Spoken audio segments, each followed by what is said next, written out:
L'anxiété monte du côté de certaines entreprises de l'Est ontarien qui pourraient perdre leurs travailleurs qualifiés étrangers. Le président de la Chambre de commerce de Prescott Russell assure que les temps d'attente s'allongent pour le renouvellement des permis de travail ou l'obtention des résidences permanentes. On est quasiment arrêté pour faire approuver les personnes que ça fait peut-être déjà 12 à 24 mois dans notre région. Il craint que l'histoire se répète. On a vu des restaurants dans notre région rurale fermés simplement parce qu'il n'y avait pas un main-d'œuvre pour le remplir.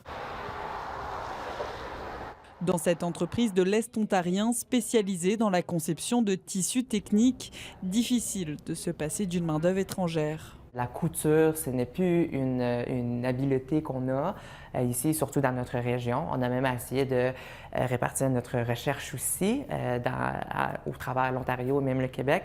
On n'a eu aucune chance là-dessus. Donc, c'est pour ça qu'on s'est retourné vers l'international. Sur la quarantaine de couturières et de couturiers, une douzaine vient de l'étranger et toutes ont des difficultés importantes pour obtenir ou renouveler leur statut d'immigration. Le jour du tournage, elle travaillait sur une commande pour l'armée avec du matériel confidentiel.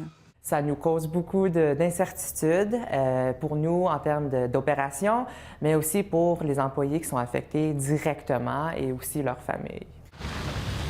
Pour le centre de service à l'emploi à Hawkesbury, la situation est devenue familière. Le fédéral a jeté le bébé avec l'eau du bain. Caroline Arcan estime que dans l'Est ontarien, il y a une trentaine de PME qui sont à risque de perdre des employés. Pour nous, c'est un non-sens de dévêtir une entreprise qui était tant à la recherche de main-d'œuvre que finalement, après avoir déboursé des sommes importantes également, ont trouvé la main-d'œuvre satisfaisante pour eux à l'international et là, les gens sont contraints de retourner dans leur pays.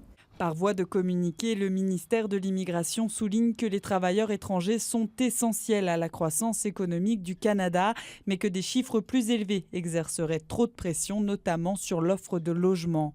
Le ministre invite ainsi les provinces à faire preuve de discernement dans l'utilisation de leur allocation dans le programme des candidats des provinces. Ici Anne-Louise Michel, Radio-Canada, Hawkesbury.